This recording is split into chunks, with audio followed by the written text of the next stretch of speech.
Luego, la empatía, ya lo saben, es una cualidad humana que nos ha permitido sobrevivir como especie y que consiste básicamente en ponerse en el lugar del otro, algo que comporta, yo creo que muchas ventajas, Marta.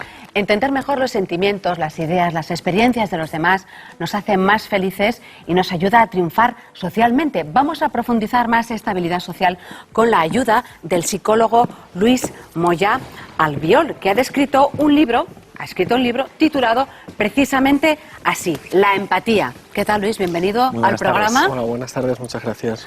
¿Somos en general poco empáticos, la gente, de entrada, Luis? ¿Qué crees? Bueno, yo creo que tampoco podemos generalizar, pero somos como sociedad, somos más empáticos que lo éramos en el pasado. Realmente la empatía yo la veo como la otra cara de la violencia, y la sociedad, desde mi punto de vista, cada vez es menos violenta y es más empática, más solidaria y tiene más en cuenta a los demás. Al comienzo de la presentación, Luis, yo hacía mención a las ventajas de la empatía. ¿Las hay realmente? Pues sí que las hay, porque ser empático hace que tengas más triunfo, más éxito, tanto a nivel familiar, personal, con los amigos, como a nivel laboral. Las personas empáticas pues son personas más queridas, entonces suelen triunfar más en su vida profesional, pueden contar con más apoyo emocional, etc. ¿Y es algo que se puede contagiar? Pues es una pregunta muy interesante porque realmente la base de la empatía es el contagio emocional. Entonces, tal cual evoluciona el concepto o el proceso, es necesario que podamos contagiarnos de las emociones para que podamos ser empáticos. El contagio emocional sería como la antecámara de la empatía. Entonces, las personas que tienen más capacidad de captar las emociones y de contagiarse de ellas, generalmente son más empáticas. ¿Y los animales, Luis, son empáticos o solamente hablamos de una cualidad propiamente humana? Sí que lo son. Lo que ocurre es que depende de qué entendamos por empatía, porque, bueno, a lo mejor no es la empatía que tenemos las personas, porque la empatía en nuestro caso pues sería captar la perspectiva del otro a nivel mental, pero también captar la emoción y ponerte en su lugar. En el animal a lo mejor sería pues un proceso distinto, porque está claro que no puede entender tus sentimientos, tus ideas o tus pensamientos, pero sí que es cierto que, por ejemplo, los perros, los caballos y muchos animales son capaces efectivamente pues de sentir a lo mejor lo que le ocurre a su amo, o de ver si está triste, está contento, etc. Tienen un tipo de empatía que sería pues digamos una preempatía. Como de recibir una comunicación determinada. Efectivamente. ¿No? Son unos procesos apasionantes, ¿no? Pero ¿se puede medir la empatía? ¿Una persona puede ser, lo que llamamos, cero empática y otra demasiado? Pues como en todo es un rango y hay muchísima variabilidad. Se puede medir, tenemos cuestionarios, tenemos otras pruebas un poquito pues más como mostrar, por ejemplo, miradas y que las personas sean capaces de identificar cuál es el sentimiento que aparece. Y hay mucha variabilidad en la población. Yo creo que todos nacemos con una predisposición a ser más o menos empáticos, que nos viene un poquito marcada por nuestra genética, nuestro cerebro, pero es fundamental las experiencias y la educación. Entonces, generalmente en la mayoría de la población se puede mejorar y se puede ser más empático, a no ser que estemos ya pues en algunos trastornos de la personalidad o en algunos problemas concretos que ya son patologías como la psicopatía, en la que no hay empatía. Claro, ¿y quiénes son más empáticos, si podemos decirlo, los hombres o las mujeres, Luis? Pues es una cuestión muy interesante. Si hacemos la estadística, si hacemos una medida de la población, nos saldría que en todas las sociedades y culturas la mujer es más empática, tiene mayor capacidad de percibir las emociones y sentimientos de los otros. Lo que ocurre es que las diferencias que hay dentro de las mujeres y de los hombres son mayores que cuando comparamos entre hombres y mujeres. Quiero decir que muchas mujeres pueden no ser empáticas en absoluto y muchos hombres pueden serlo, con lo cual hay muchas diferencias individuales, pero es cierto que las mujeres en general son más empáticas. Volvéis a ganar, Marta, volvéis a ganar. Bueno, eso parece, ¿eh? Porque hay veces que también te encuentras con cada una, ¿verdad?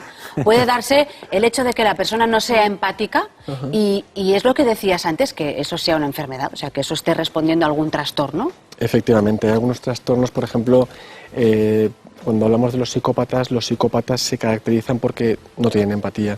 Entonces, un psicópata no ve a las otras personas como humanos, sino que las ve como objetos. Por eso, cuando además son violentos, pueden llegar a matar, a ser asesinos en serie y demás. Desde mi punto de vista, el no ser empático hace que tengas mayor predisposición a ser violento.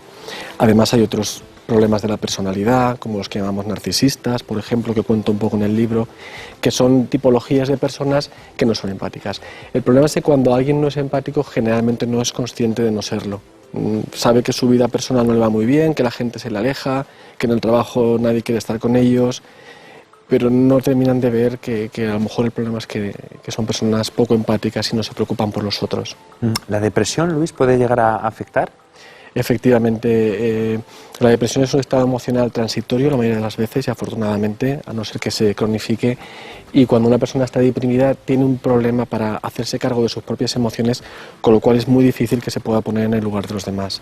Y también estudios que se han hecho con las técnicas de neuroimagen, que actualmente se utilizan mucho, se ha visto que el cerebro de una persona deprimida hay alteraciones en las partes del cerebro que regulan la empatía, que es la corteza cerebral, el córtex prefrontal, estructuras que están muy relacionadas con este proceso, con el empatizar. Y puede hacernos perder esa empatía, la depresión, por tanto, ¿no? Efectivamente, se pierde, pero siempre transitoriamente. En el momento en el que tú estás deprimido, no eres capaz muchas veces de ver al otro. Por eso se dice que una persona con depresión es egoísta, pero realmente es una incapacidad transitoria. También, ¿hasta qué punto es posible ponerse en la piel de los demás? Porque dice, oye, mira, te entiendo, pero hasta ahí, ¿no? Hasta ahí podíamos llegar. Claro.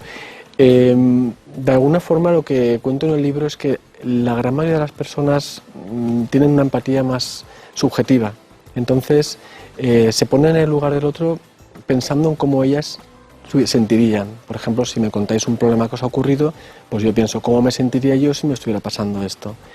Sin embargo, hay pocas personas que llegan a lo que llamamos la empatía pura, que sería cuando yo tengo la capacidad de ver a la persona, tomar su referencia y poder sentir y pensar lo que ella estaría sintiendo, pero no desde mí, sino desde ella. Es un proceso algo complejo al que digo que no llega gran parte de la población, con lo cual la mayoría de las personas suelen quedarse en una empatía más subjetiva y puede ser incluso que a lo mejor lleguen a simpatizar, les llegue a afectar emocionalmente y entonces lo que tú comentabas, dicen hasta aquí, no quiero más porque me siento mal. O sea, tu estado de ánimo, tu emoción, lo que hace es que me arrastra. Y el hecho, Luis, de que en los medios estemos viendo a diario estas noticias negativas, ¿puede afectarnos, puede embotellarnos, por así decirlo, esta capacidad de empatizar con el resto?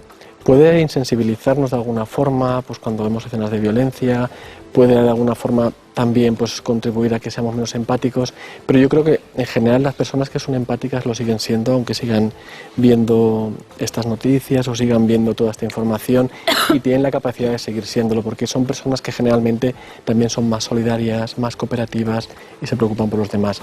Puede tener una influencia, pero yo creo en las personas menos empáticas. ¿Está relacionada la empatía con el optimismo o no?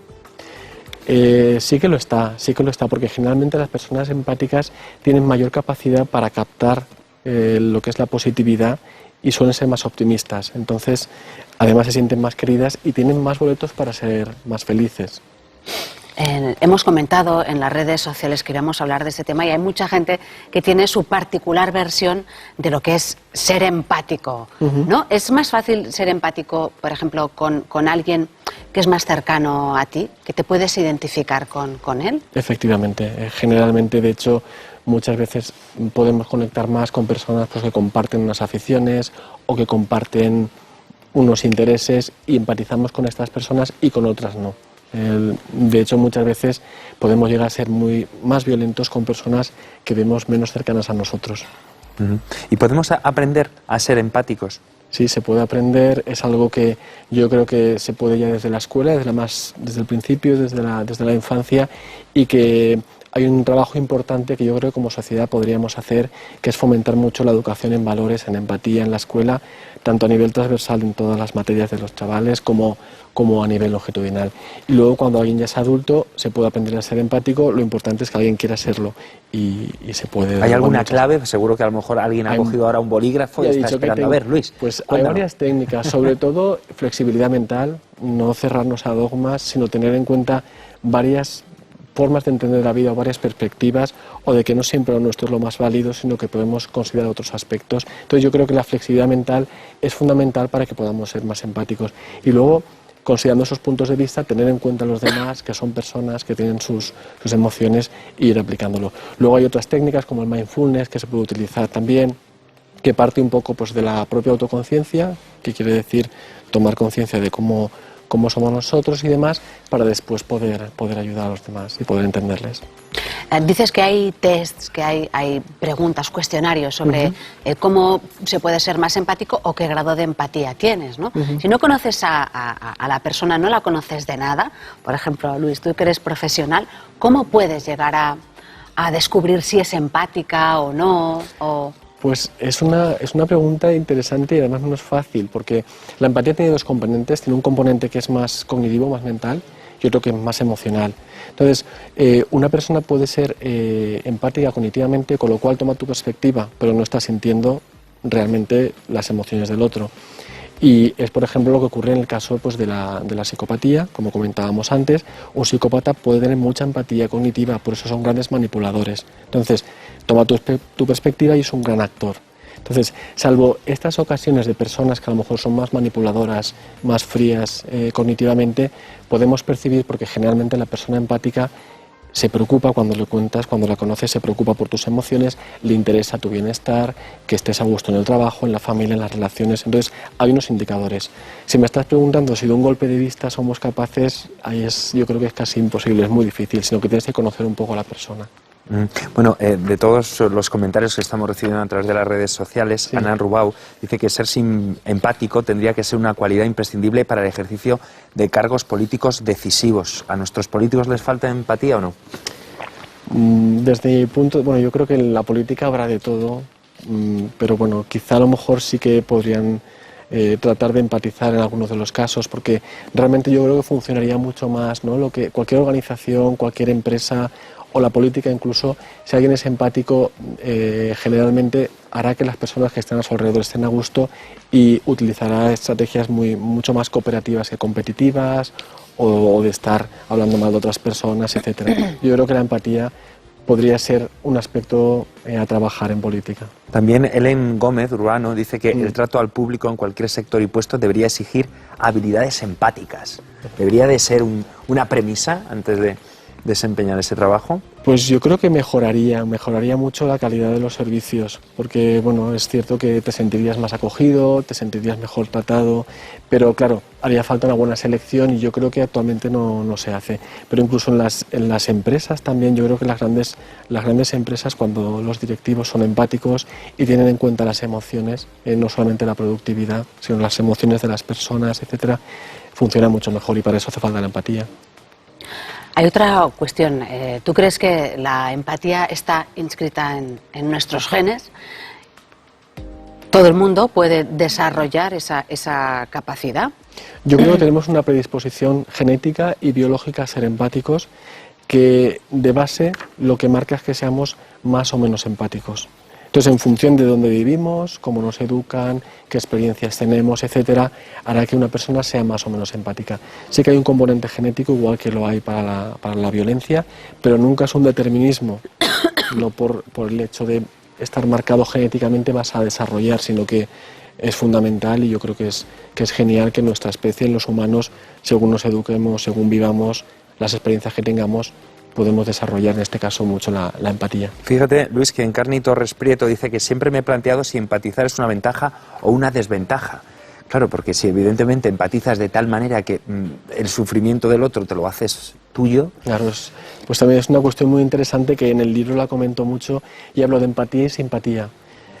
Cuando yo doy mis clases en la facultad, en psicología, a los estudiantes les digo, tenéis que empatizar, no simpatizar, porque empatizar es cuando tú te quedas en ti y tienes conciencia de las emociones del otro. Ahora bien, simpatizar es cuando ante el malestar de otra persona tú también lo sientes. Si por ejemplo alguno de vosotros me contarais un problema y yo me pusiera a llorar con vosotros, estaría simpatizando, con lo cual me afectaría personalmente.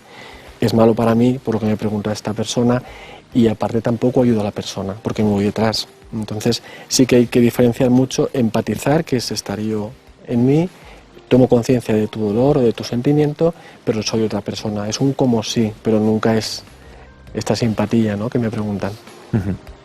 Bueno, pues aquí lo vamos a dejar. Bueno. Goya, gracias por la visita y por empatizar con nosotros durante Muchas estos gracias a minutos. vosotros. Gracias. Muchas gracias.